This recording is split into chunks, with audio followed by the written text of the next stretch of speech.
Hello and welcome everybody to this evening's broadcast. We're going to give it another minute or so while the last few people come through and join us. Lovely to have you all join us. It is a real privilege to be in your homes with you tonight. Thank you for being here with us. And thank you for the comments that I can see coming through in the chat. Welcome Megan and Lara and Michelle. Welcome, welcome. Super that we've got a stay-at-home mom here, yeah,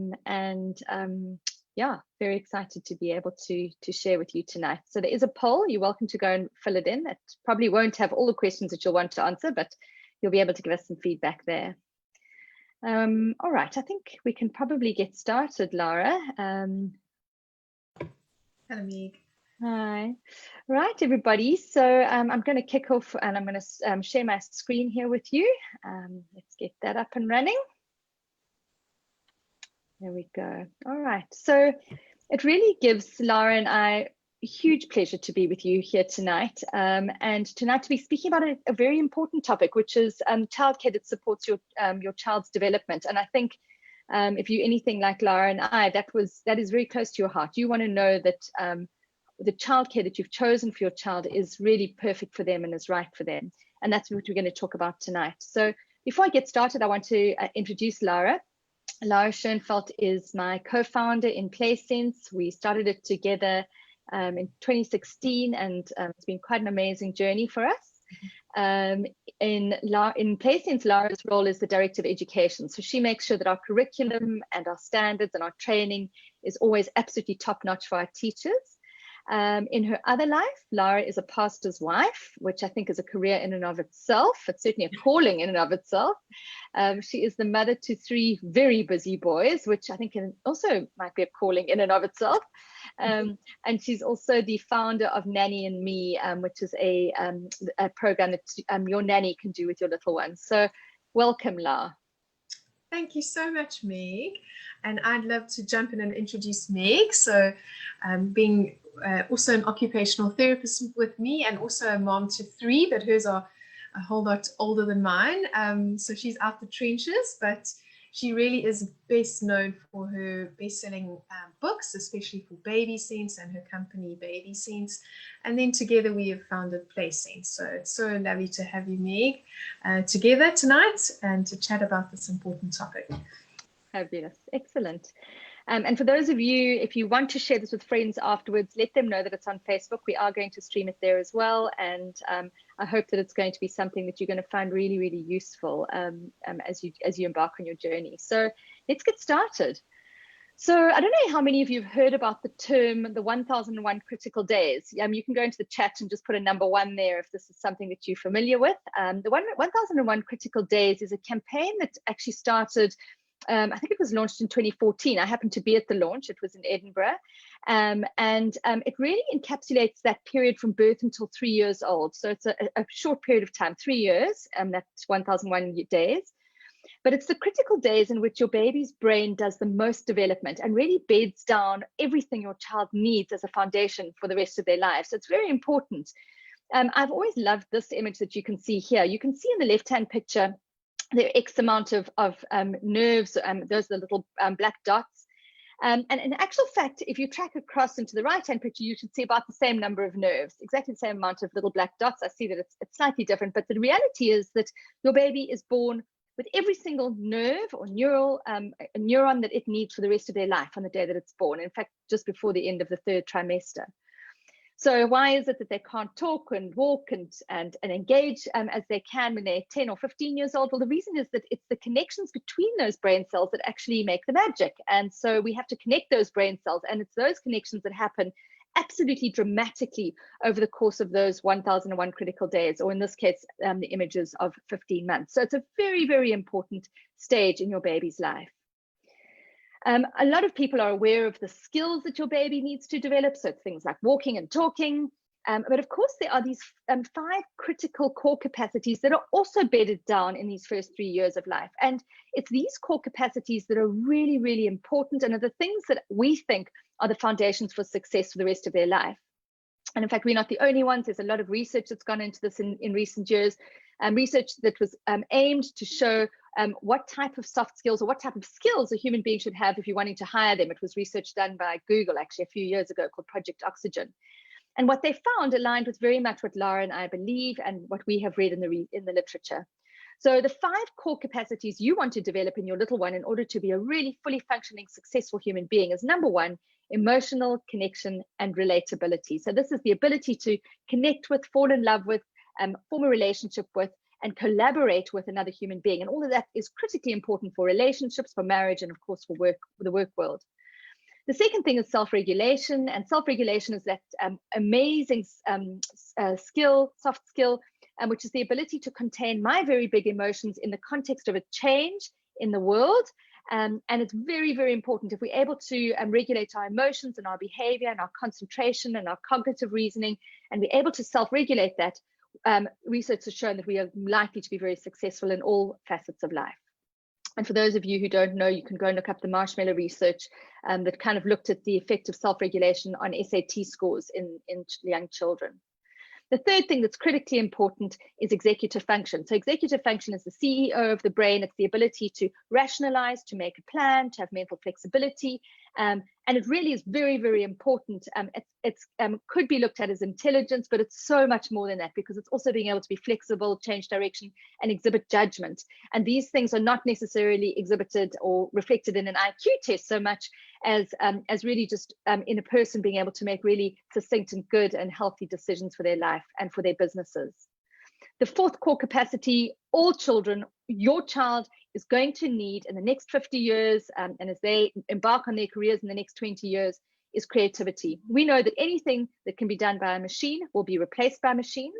And so creativity is the one thing that machines cannot do. And so we need to make sure that what we do in the early days really establishes good creativity. And then, of course, your little one is going to need positivity and resilience, so an ability to bounce and to be positive and to engage with the world. So these are our core capacities that we really want to see in our children. So how is it that that establishes? Meg, sorry, someone's just said in the comments that they don't think the presentation's in presentation mode.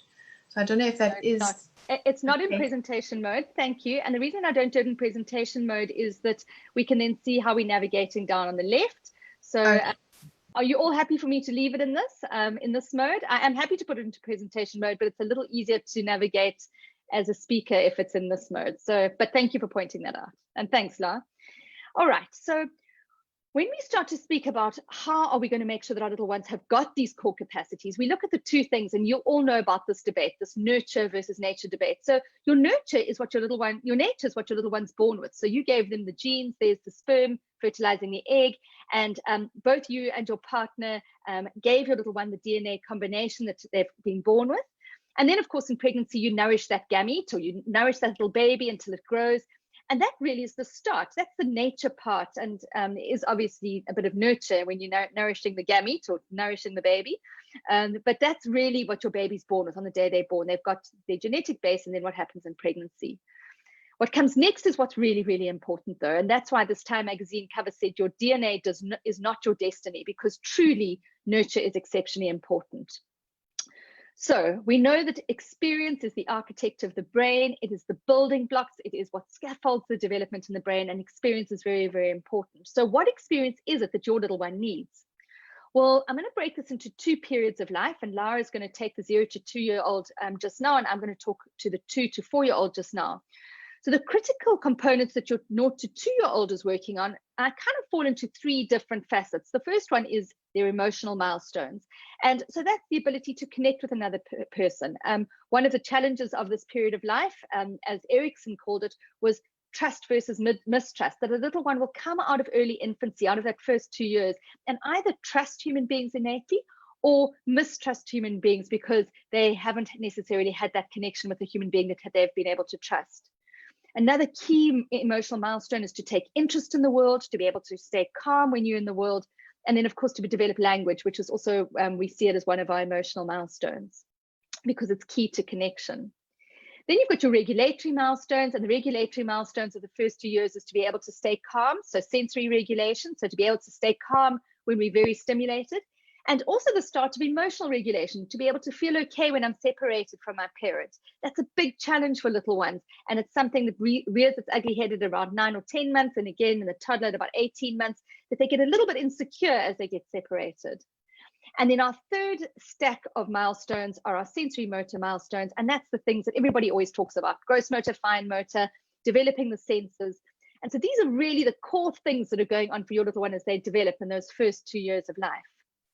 Moving on to the 2 to 4-year-old, we've also broken them down into the emotional, the regulatory, and the sensory motor milestones. The emotional milestones of the 2 to 4-year-old, the big one there is language. There's going to be a language explosion that happens at around 2 years of age, so that your little one can really engage with their little friends. Engagement, making friendships, and then of course socialization are all very, very important. Then we've got the regulatory milestones. So again, that's our emotional regulation, which develops. And so your little one's got to be able to cope with big frustrations and not always throw a temper tantrum. And I know that your 2-year-old is always throwing a temper tantrum, and still potentially is your 3-year-old. But starting to regulate their emotions is very important. And then we go into behavioral regulation, which develops again as they're in that kind of 2 to 4-year-old period, where as much as I want to push my friend because he's taken my red truck, I hold myself back. And I don't do it, and that's behavioral regulation. And then, of course, we've got sensory motor milestones as well, which is, again, our gross motor, running, jumping, skipping, our fine motor, being able to hold a pencil by the time they exit that age band, and then our cognitive, things like color concept and number concept. So these are all the very important milestones that develop in that 2 to 4-year-old period.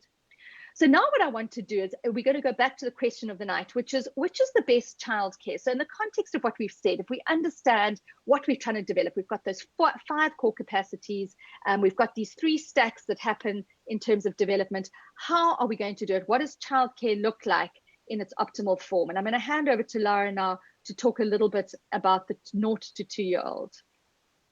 Thanks so much, Meg. So parents and carers out there, maybe you're worried because your child was in creche or daycare and you started asking yourself, are they missing out now? Well, our webinar is all about the right care at the right time or age. And so what are your options? In South Africa, some families employ nannies to assist with their child, or perhaps an au pair, and others choose a creche. Obviously, with many creches being closed during COVID, this may not be an option. And if one has a choice, these are the factors to consider. Look at this little bear. Bears are born helpless, hairless, and blind and stay with their mothers for 2.5 years. And this is very similar to the attachment period, which, as Meg has outlined, is when your child establishes trust or mistrust.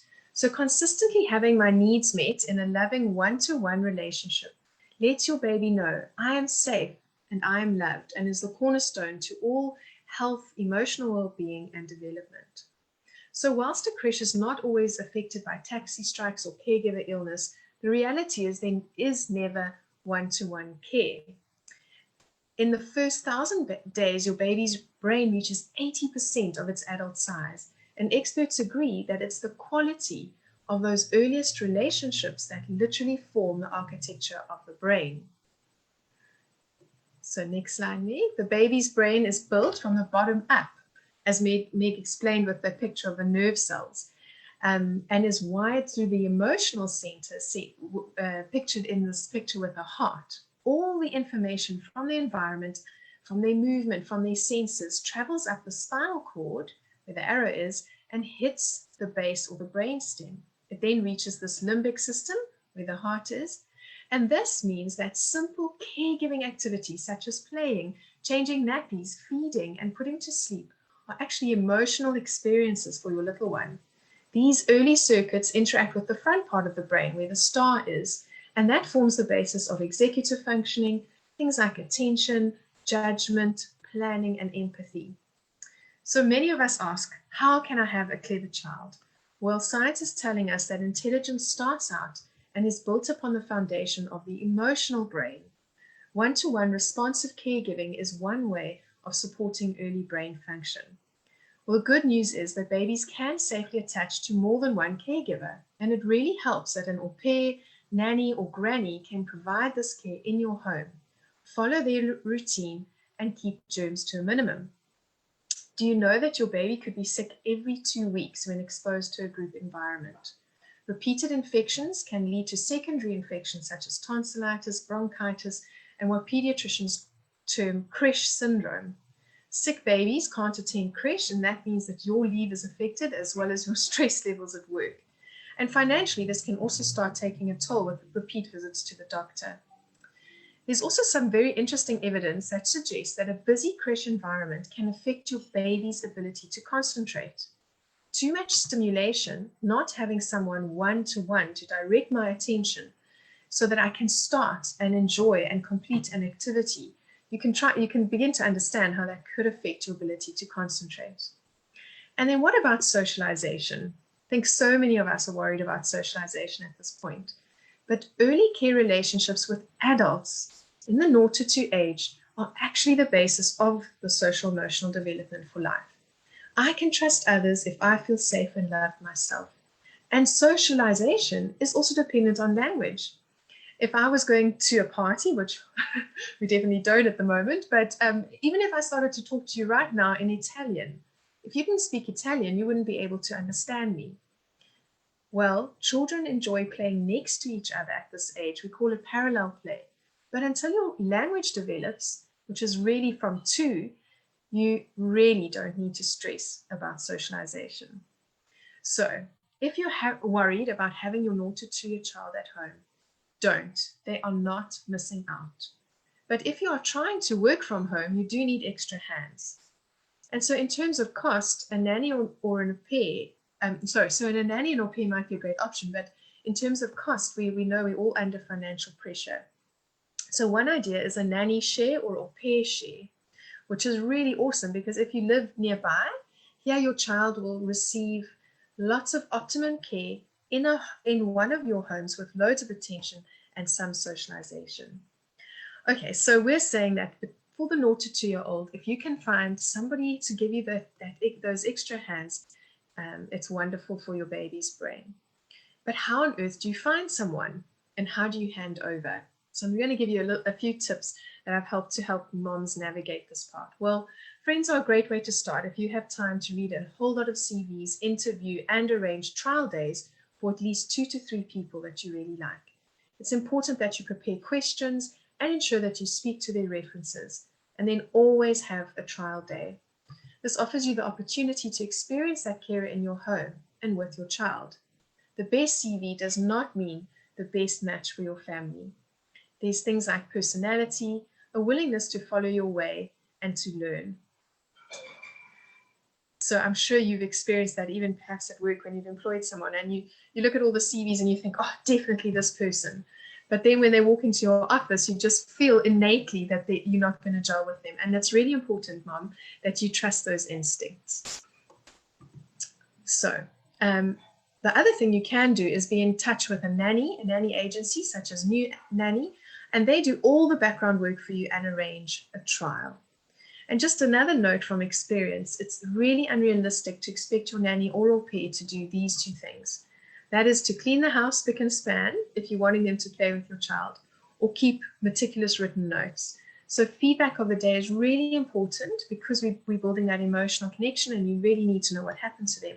But try and have a checklist for that person to fill in and not copious notes. And then very, very important is to have a contract. So whatever country you're in and you're listening to us tonight, very important to find out from the Department of Labor that you are compliant with the law. And last thing is that you need to think about your must and your must not. So what is important for you? What values are really important for you? So now let's say you found a wonderful nanny and we want to look at the skills required to hand over. So the first one is safety. And these are skills that are important for you as a nanny, as a parent or granny or an au pair. What happens if something happens? So anyone who looks after your child needs to know what to do in an emergency and ensure that all the emergency numbers are saved on your phone, that everyone knows your address. You know, we often go somewhere for over a year and then we actually forget the address. And then another way to have peace of mind is to enroll her in first aid training. I love training because it puts everyone on the same page. I don't know if you've experienced this, but even generationally, so mom-in-laws, and cultural differences with nannies in dealing with fevers or injuries. You know, what do you do? Do you do this or do you do that? Do you rush to the hospital or not? So training such as that offered by Sugar and Spice helps for first aid, and they also offer comprehensive nanny courses and training for parents too. Okay, so the next question you might be thinking is, what are they doing all day? And I just want to bring you back to that slide from Meg, the development of the 0 to 2-year-old. The first 2 blocks are really addressed in caregiver attachment, as we both said. But let's just have a quick look at the last block.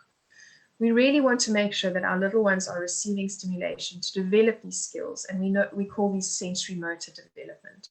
What's happening in that little brain? Well, as Meg mentioned previously, repeated actions organize the neural cells into pathways and strengthen certain connections in making the faster circuits, while others are pruned away.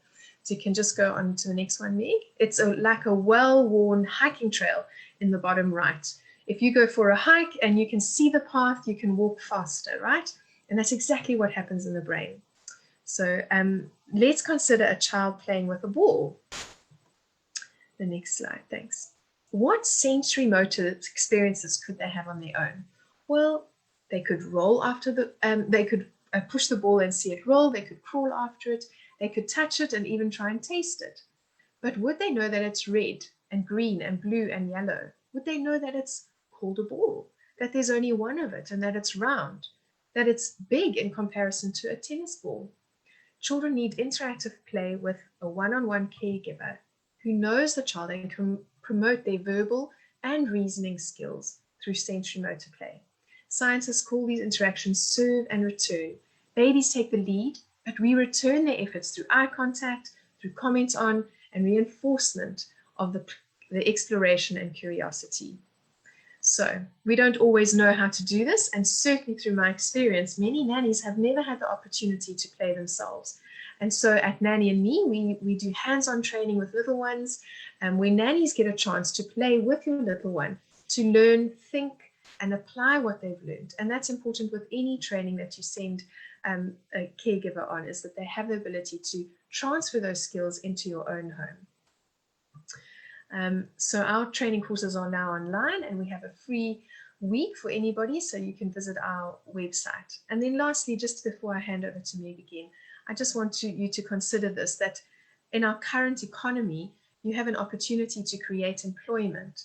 And not only are you providing employment, but training that a nanny or an au pair receives enables and empowers her to be a better employee and a better mother when she learns about safety, play, and development. I'd like to, before I hand over, just leave you with this quote by a brain researcher, John Medina, who said that intelligence is developed in the arms of warm, loving people. Thanks, Meg. Yeah, that's so true, La. And I think that it's very important for us to recognize that really the absolute gold standard for the very early days in establishing trust and not going into mistrust is that primary relationship between you and your little one.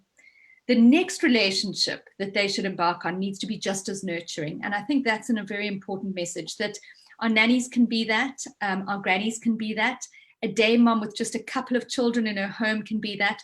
But it's very, very important that it's a small number of children with a person, because that primary relationship is so important. So if you're looking for the best gold standard care, when you can't be there for your little one, it's got to be in small numbers with a nanny, granny, childcare, or of course a caring au pair.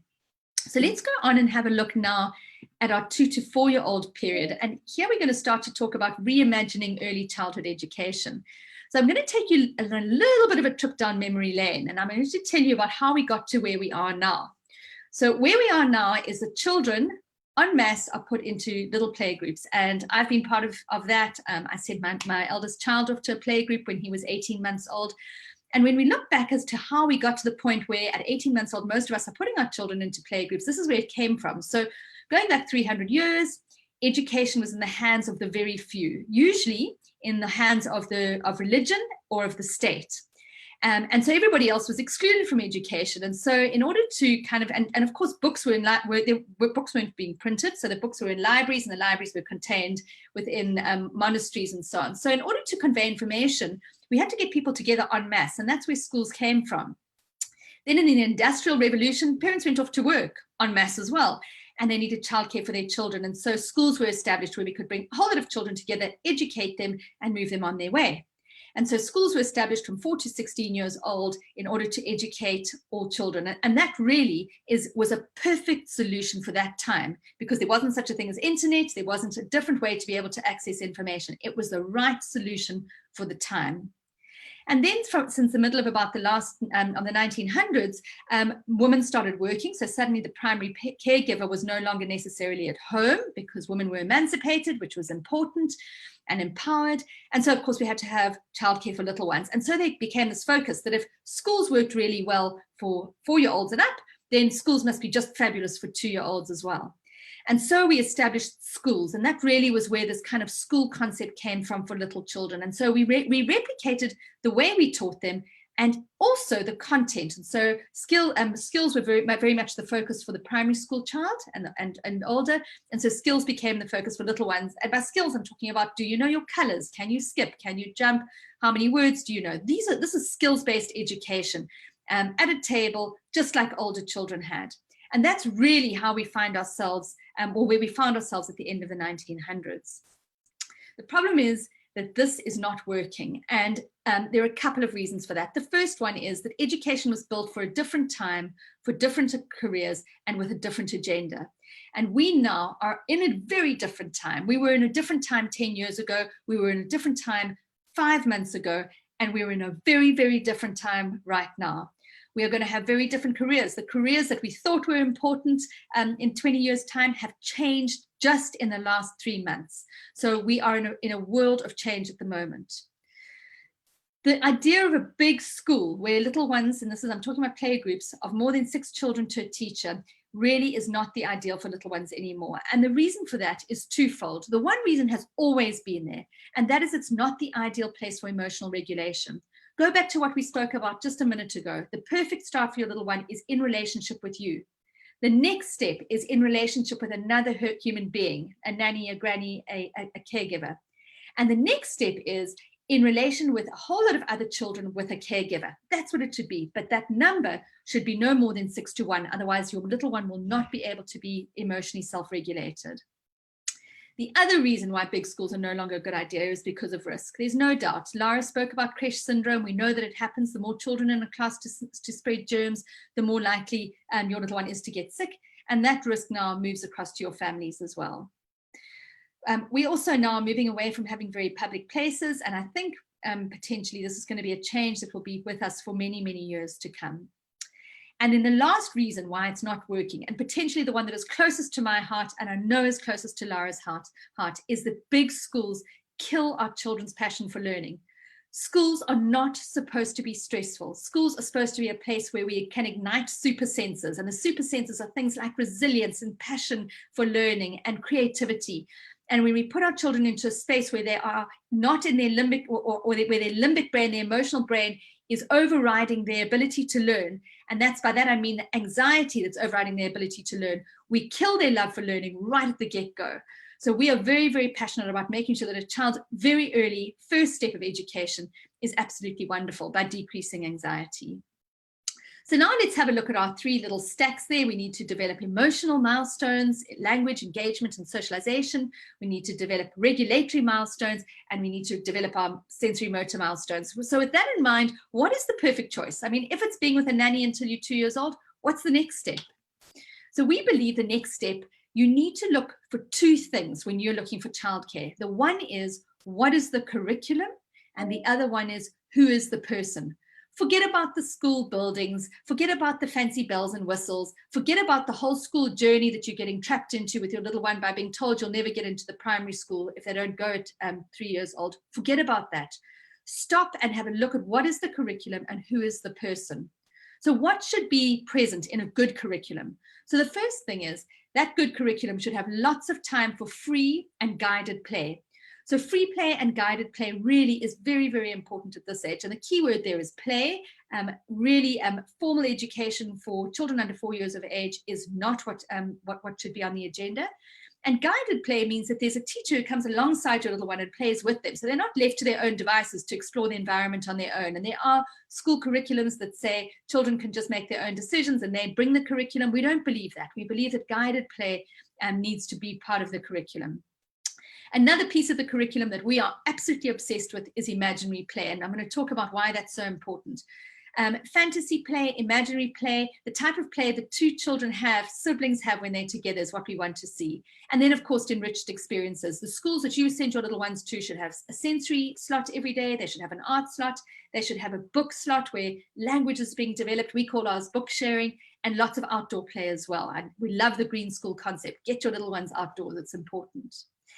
And then pivotally important is the person. And we are exceptionally proud of our Play Sense teachers.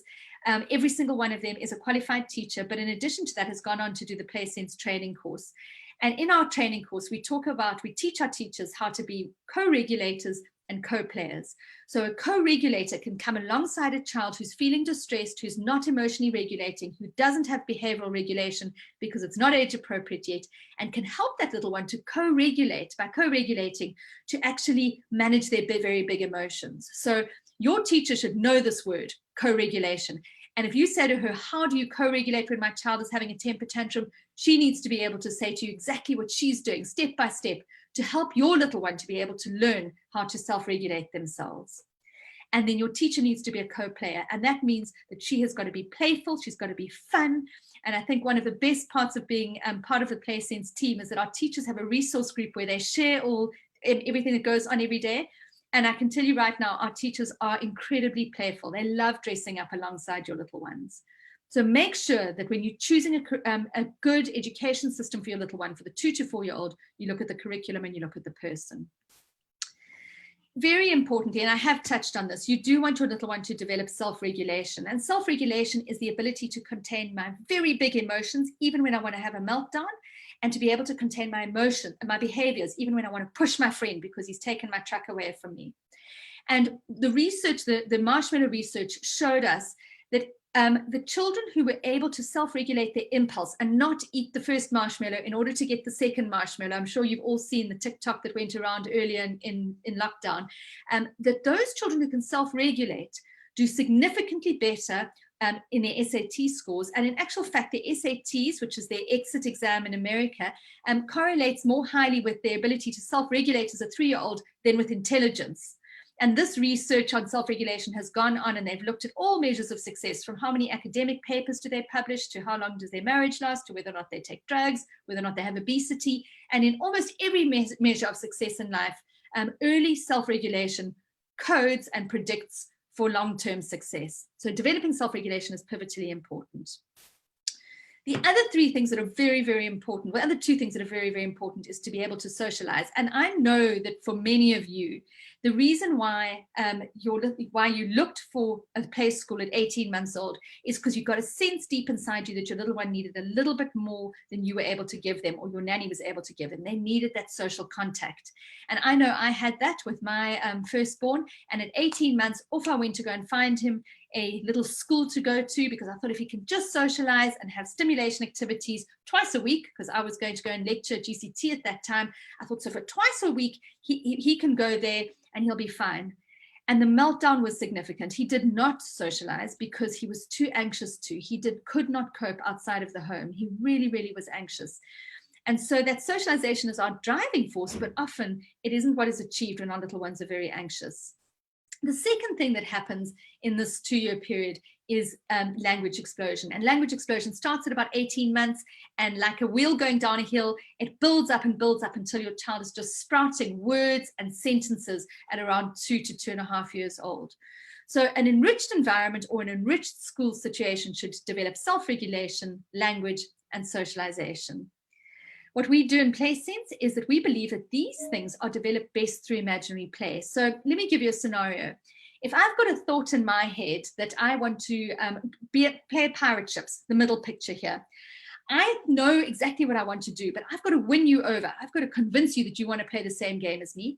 I've got to tell you about the script that's sitting in my head, and I've got to find the props in the environment that are going to enable this play. So look at those two kids. They are aligned. They're playing the same game. They're going in the same direction, and they're using similar props.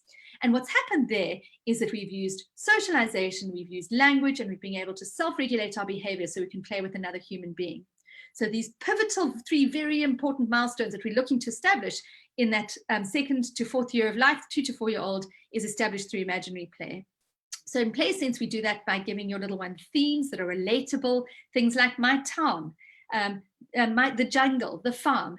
These are the themes. We have 11 themes that run through the year, and each theme has a sub-theme which makes up 1 week, and each of those sub-themes is a human role. So if we're learning about the town, the role this week might be the fireman. And so we have all these activities that happen around the fireman, and so we can ignite imagination through the themes and through the sub-themes. All right, in terms of other aspects that you need to look at in the curricula that you are looking at for your little ones, there need to be lots of sensory experiences. Little ones have to get dirty, okay? They need to take their shoes and socks off. They need to get mud between their toes. They need to play messy play, and they need to get wet. If your child comes back every day in the same change of clothes, not messy, your play group's not doing them any justice. They need to have a change of clothes in their bag. They need to be getting mucky and dirty, because that's the way little ones learn. It's very, very important. Learning should not be sterile. And then, of course, there should be the motor challenges, things like the fine motor activities like art and the gross motor activities in the garden. These are the milestones that we do want to establish in our little ones. How do we do all of this? Well, the most important person in the room is of course, other than your child, is the teacher, because these teachers play a pivotal role in guided play. And a good teacher should really know your child, and that can only happen when there's a small ratio, and that's why we've chosen 6:1 as the maximum. So they've got to know your child. I know that some of you are probably Play Sense parents, and so you'll be able to tell the other parents that instead of getting reports and assessments, you get love letters in Play Sense. And the first love letter you get is about your baby's sensory style, how they engage with the world, how they learn through their senses. A teacher should really know your child. They should know how they engage. They should know what lights their fire. The teacher should then be able to plan the activities, to be able to ignite the imagination and to really get your little ones involved in imaginary play. And then, of course, your teacher has to be a player, a proper player, being in the moment and loving that teaching process. And when that's going right, when your school is presenting your child with those opportunities, you know you've chosen the right place for your little ones. So where are we now? Well, it's time for a change. And as we finish off, this was a headline just a couple of days ago in the New York Times. The headline was "Pods, Microschools and Tutors. Can parents solve the education crisis on their own?" And we believe that this is truly how we are going to solve the education crisis. We believe that play groups can be held in homes. We believe that small groups of children in comfortable environments is where it's at. These are being called micro schools. We've called our schools pods for a very long time, and now the word pandemic pod is a very fashionable term in America.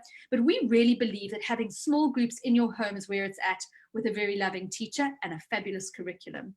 So if this is something that rings true with you, and you are looking for education for your little one, or if your little one is miserable when they go to school, or you are concerned about them being in a big group, please join us. We really are passionate about having your little ones join us, where they can have the experience of developing self-regulation, being a player, being played with a co-regulator, because we think that this is the very best that you can do at this stage for your little one. So with that, I'd like to thank you for attending tonight. I'm quite sure there are lots of questions, and I'm now going to switch across. Please feel free to ask them in the chat or in the Q&A. I'm going to bring them both up now. I'm going to stop sharing, and we're going to be able to answer your questions. So, right, so the first question was, will these notes be available for download as well? Well, they will be on Facebook, and I'm sure that we can plan for them to be able to be sent to you as well. All right. Okay, so here's a question from Terry. Our daughter's 17 months old. My husband and I have been able to work flexibly from home during lockdown while looking after her. She was in a creche from January to the start of lockdown. We've been adhering strictly to lockdown, and I'm so relieved to hear that the lack of socialization at this stage is not too much of a concern. And you know what, Terry, you're in such good company. So many parents are really worried about that lack of socialization, and it really isn't a major thing in the little one under 2.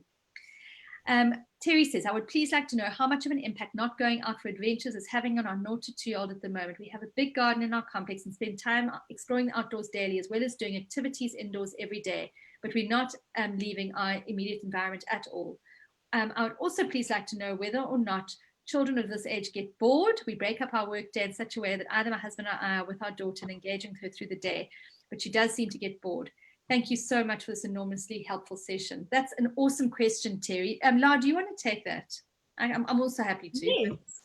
Well, Terry, I would say that the other thing that's happened during COVID is that our children have been sensory deprived. So it's not, parents worry about socialization, but actually, you know, we've all been using the screens more often. We haven't been going outdoors. So it's so lovely to hear that you've been taking her outdoors. And I would say that that is wonderful stimulation, that it's texture filled, it's messy. It's, yeah, I think that's great.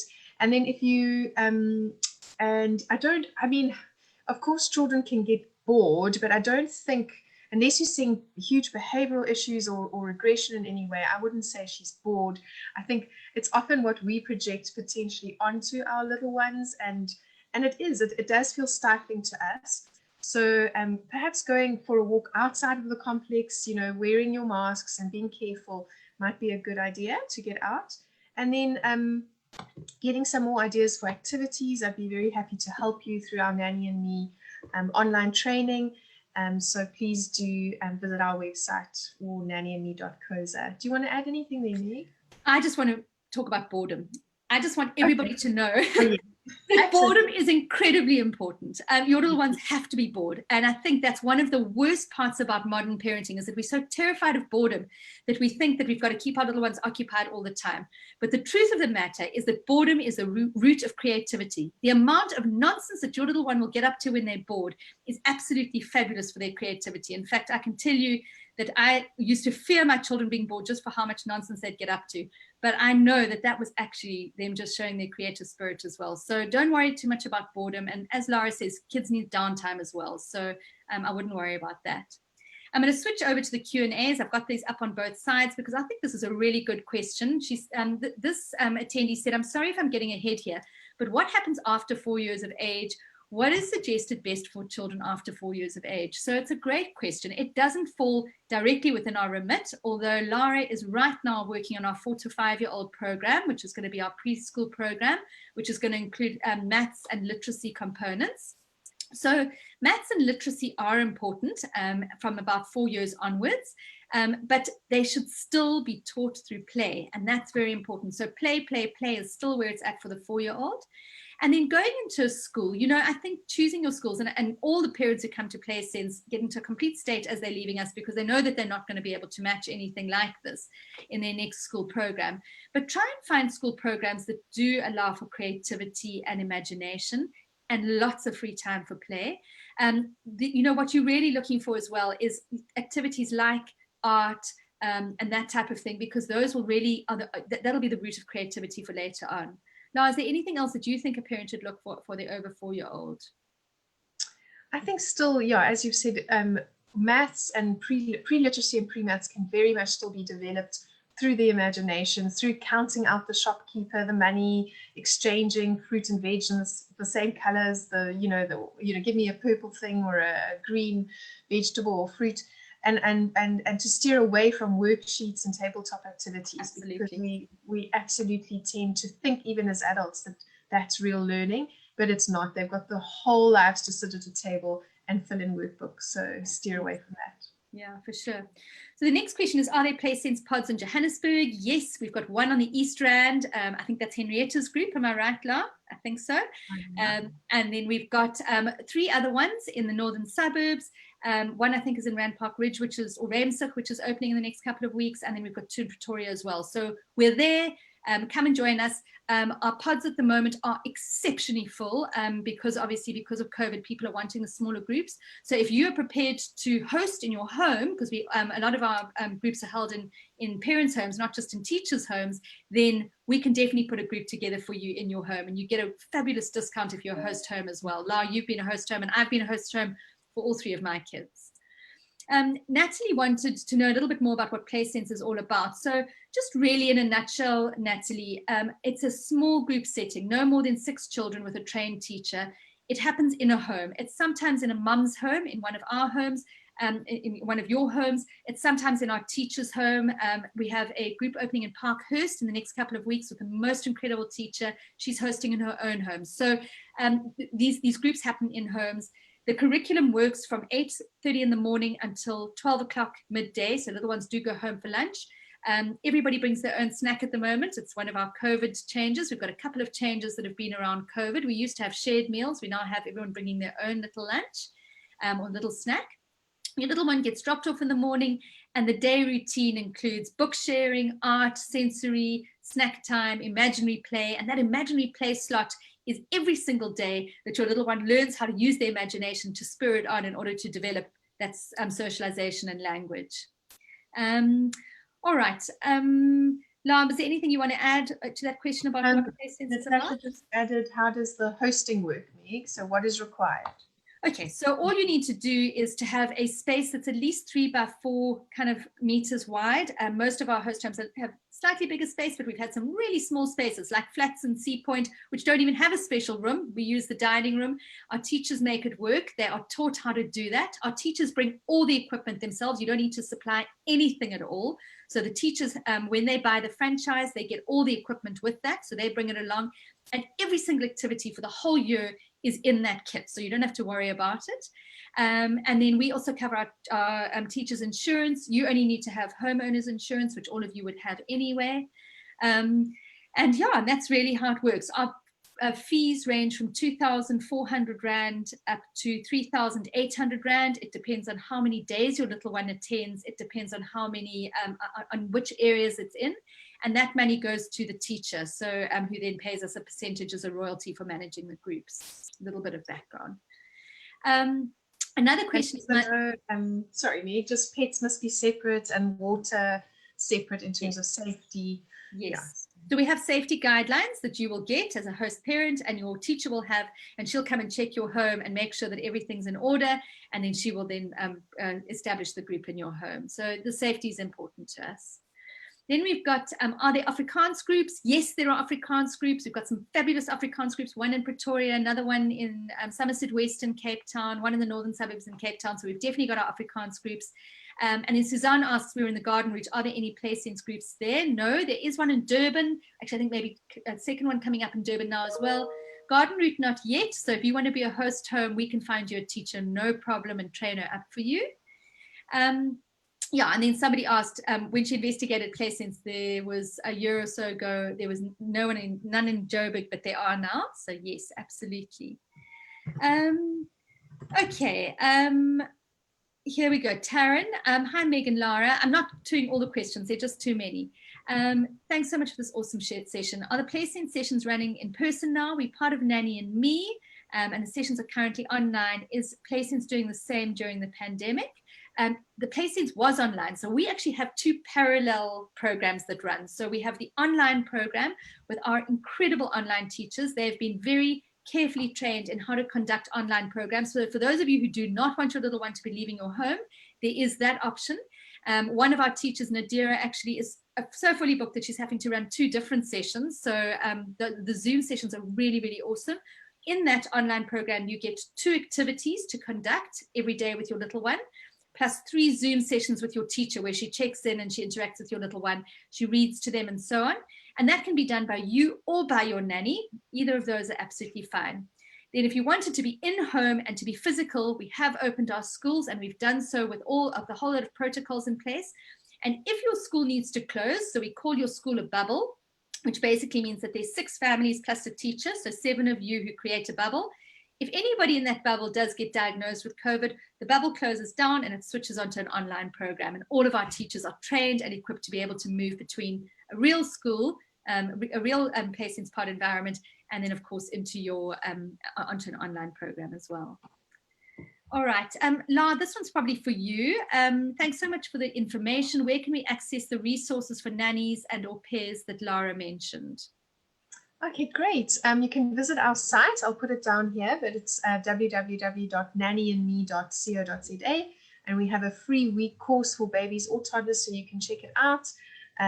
Those are online lessons for your nanny or au pair with a whole lot of downloadable resources, and then a weekly half-an-hour Zoom call with one of our OT facilitators who actually meets with your nanny and just make sure she's getting through the information. So yes, please be in touch anywhere in South Africa. Excellent. And then this is one that this is a hard question, and one that I'm sure that many parents want answered, and that is, we're almost at 1001 days with my little girl, and I know that her school does not do all this. What should I do? The school is very loving though, and I do trust the teachers so much. It's such a difficult one. I think loving the teachers and that relationship is very, very important. And I don't know that I would be uprooting your little one out of that situation just because you are concerned about it. I think maybe what you can do is go and talk to them and tell them how much you love them, how much you love that your little one loves her school if she's happy, and that suggest to them that there could be ways to skill up. We actually do have our curriculum being done by some schools as well, so she could have a look at our curriculum. But I do think if you're making the decision ahead of time, deciding for small groups is better. But if you're in the situation already and your child is happy, that's very important, because often they're not happy if this isn't all going on. Then leave them where they are. All right. Okay, so I'm going to do 2 more questions. La, this is a nice one as well. Maybe you can also answer this one. Mm-hmm. I'm so worried about my son's lack of socialization. He's never been in a play school and he's already 2 years, 8 months. We unfortunately live on a farm, and I was planning to send him to a nursery school in town, but we have very few options of schools. But now with COVID, we have to wait until next year. Will he be fine, or will he become extremely shy? So we do have something to help you, and that is our online program where your little one will be able to be in a little group with a teacher. You'll get ideas for imaginary play, art, and so on. But my first only went to grade R, and he was actually very shy, and they come into their own. I don't think that you're making him shy for his whole life. Really, I don't. I think it's more up to their own individual personality and how that blossoms. My oldest now is leading the charge, playing all the games, making up games with his friends. He's 10 now. So I would say definitely within your community, as soon as we can socialize, to organize play dates. I think that is really important. But little ones really, really don't need big groups. So what do you say, Meg? Yeah, look, I think it is a tricky one, and one that many parents are asking us about socialization. I think we've always got to remember that the root of socialization is that primary relationship. So your little one's got you, and if that primary relationship is good, that's super. I do think that joining an online group is a good idea, especially, some of our teachers, like I mentioned, Indira, they really are able to start to form little relationships between the little ones and help them to communicate with each other so he can feel like he has friends. And, I don't know if there are other little ones in your farm area, but it could be an incredibly enriched program. If you started something in your own home, we can help you with the curriculum to invite the farm children in as well, because that's incredible socialization and a very enriched environment, not just for your child, but for them as well. So you're ticking a whole lot of boxes there, and we'd love to help you and maybe, find a way to make it work for you. So do be in touch with a question like that, because we'll see what we can do for you. All right, so I think really that is almost the end. Can I touch on one, Meg? Sorry, that I see quite a thread around imagination and just people stimulating. Yeah, I just seen quite a few questions come up like that, and I would say that if you read to your child, start there. Start with a book that they love, and just act it out with your little one. So find props that represent what the characters are, or the things that they're using in the story, whether it's 3 billy goats scruff or 3 little pigs or things like that. It will be really, really great. And then, it just, whenever you are encountering a role in society or in a book, talk about what that person wears, what are the typical things they say, what actions do they make or movements, do the movements with your little one, and you'll soon start to see how they integrate those into their stories and act out. So imagination is really so powerful for their little brains at the moment, at that age. Brilliant. So as we finish off, there are so many questions about how do you join a group? Are there groups in certain areas? Just email us tomorrow or even now, info@playsense.org. That's info@playsense, playsense.org. And we'll find a group in your area, put you in there. If there isn't one in your area, we will set one up in your home and we'll find you a teacher. For those of you who are asking about where the groups in Pretoria are, the groups are predominantly in Pretoria East, English and Afrikaans, so that's the direction they're in. But we will be able to tell you exactly where the groups are if you just email us. And for those of you who are wanting to become teachers, please join us. We are desperate for teachers at the moment because our groups are all almost full to capacity. So we're bringing on teachers rapidly at the moment, and we will help you with the franchise fees. We know that this is a very, very tough time in the world, and we're busy working out payment plans for everybody. So please do contact us. Come and join us and be part of our PlaySense family. It would be our privilege to be part of your journey. Thank you. Good night, Lau. Thank you. Good night, Meg. Thanks, everyone.